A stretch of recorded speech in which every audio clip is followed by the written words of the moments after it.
आज हम नूर किचन में बनाने जा रहे हैं मटन ताहरी।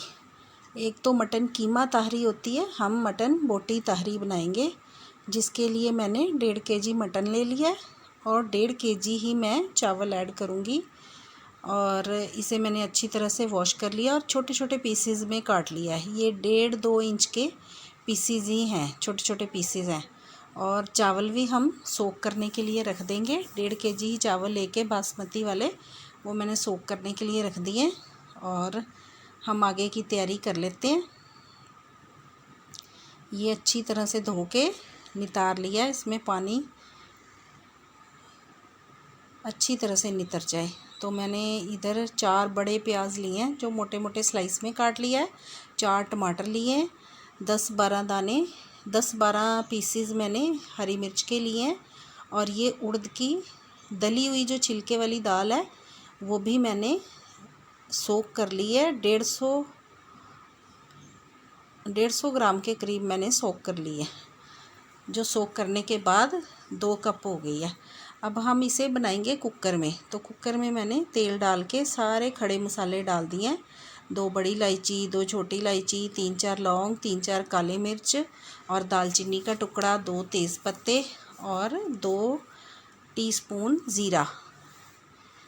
तो इस ज़ीरे का कलर जैसे ही चेंज हो जाएगा तो मैंने जो प्याज काटे हुए थे स्लाइस में वो इसमें ऐड कर देंगे। और इसमें मैंने जो हरी मिर्चें हैं उसको मैंने कुछ नहीं किया, साबुत सिर्फ उसकी डंडियां तोड़ के वो भी इसमें ऐड कर दी हैं। तो जो टमाटर है उसे भी हमने मोटा मोटा चॉप्ड कर लिया है। अब इसे थोड़ा सा मिक्स करके जो टमाटर हैं वो भी हम इसमें ऐड कर देंगे। तो इसे हम थोड़ा सा, हमने इसको कोई ब्राउन नहीं करना, बस थोड़ा सा सॉफ्ट ही करना, हमने इसको सॉफ्ट होने तक ही पकाना है। तो जैसे ये हो जाएंगे अब हम बाकी मसाले डाल लेते हैं। तो मैंने 3 टेबल स्पून इसमें लहसुन अदरक का पेस्ट डाला है। और अब हम धनिया पाउडर भी 3 टीस्पून ऐड कर लेंगे। और साथ में ही मैंने नमक डाल लिया टेस्ट के हिसाब से। मैं 3 टीस्पून नमक डाला है। और अगर कम हो तो टेस्ट करके बाद में भी डाल सकते हैं। आपने जितनी क्वांटिटी में बनाना है उस हिसाब से टेस्ट के हिसाब से डाल लें। तो हल्दी 1 टीस्पून भर के मैंने डाली है क्योंकि इसमें हल्दी ज़्यादा लगती है। अगर बाद में हमें कम लगेगी तो हम और चावल डालने के टाइम पे भी ऐड कर सकते हैं। तो गरम मसाला मैंने इसमें 1 टेबल स्पून डाल दिया। अब हम इसे मिक्स कर लेंगे अच्छी तरह से, क्योंकि प्याज तो हमारे थोड़े सॉफ्ट हो गए हैं। बस हमने इसमें थोड़ा सा मिक्स करना है कि जो मसालों का फ्लेवर है वो इसमें आ जाए। तो जो मटन हमने वॉश करके रखा है वो हम इसमें ऐड कर देंगे। और इसे फिर मिक्स करके हमने कुकर पे ही पकाना है। पहले हमने 1 सीटी लगानी है, फिर उसके बाद हमने इसको 10 मिनट के लिए लो फ्लेम पर पकाना है गैस पर। तो ये हम इसे अच्छी तरह से मिक्स कर लेंगे। तो मिक्स करने के बाद 1 सीटी लगाएंगे इसकी कुकर की ढक के। और फिर उसके बाद हम फ्लेम को लो कर देंगे। लो करने के 10 मिनट बाद हम इसे खोल लेंगे। तो ये देखिए ये लगभग गल चुका है, थोड़ी सी कसर रह गई है। तो जो हमारी उड़द की दाल थी वो भी सोक हो गई है। तो वो मैंने 2 कप से नाप के इसमें ऐड कर दी।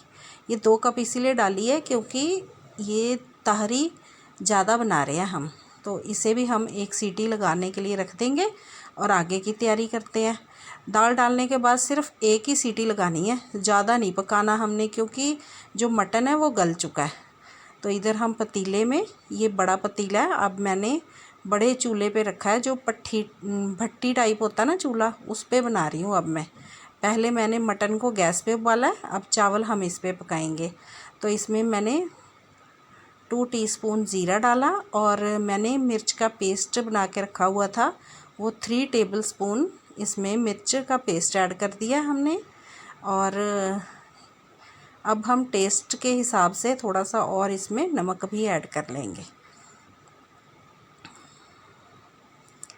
और जो मटन था वो भी गल गया हमारा। तो वो हम इसमें डाल देंगे और इसे हाई फ्लेम पर 2-3 मिनट भूनेंगे अच्छी तरह से। ये हमने अच्छी तरह से भूनना है हाई फ्लेम पे। 3 मिनट बाद अब हम इसमें, चावल भी हमारे सोक हो गए हैं, आधा घंटा हो गया चावलों को भिगाए हुए। तो चावल, जितने चावल हैं उतना ही हमने पानी डालना है, क्योंकि मटन के हिसाब से तो पानी है इसमें। तो 1.5 kg चावल थे तो मैंने 1.5 kg ही पानी ऐड कर दिया है। तो पानी ऐड करने के बाद हम इसे पानी को उबलने देंगे अच्छी तरह से। चाहे आप ढक के उबाल लें या खुला छोड़ के ही उबाल लें।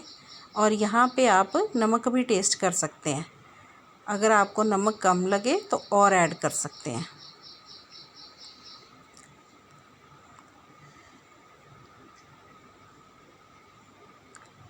और मुझे यहाँ पर थोड़ी सी हल्दी भी कम लग रही है, तो मैं इसमें थोड़ी सी हल्दी ऐड करूँगी।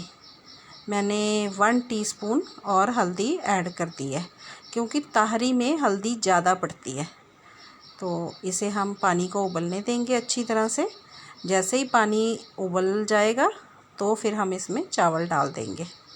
तो ये देखिए पानी उबलने लग पड़ा। अब हम इसमें चावल डाल देंगे और इसे हाई फ्लेम पर ही हमने 5 मिनट तक ढककर पकाना है।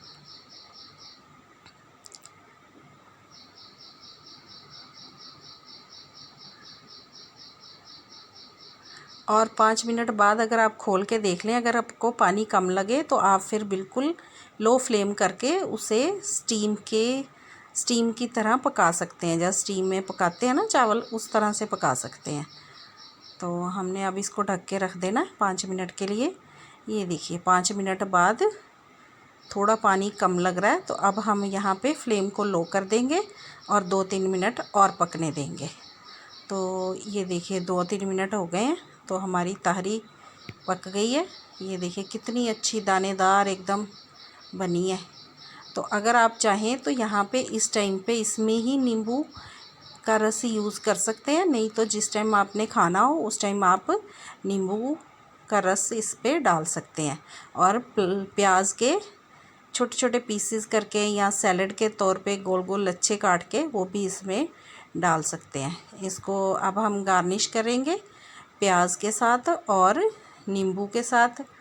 धनिया जो आपको पसंद हो, हरी मिर्चें, उसके साथ गार्निश करें और सर्व करेंगे। तो बस तैयार हो गई हमारी तहरी।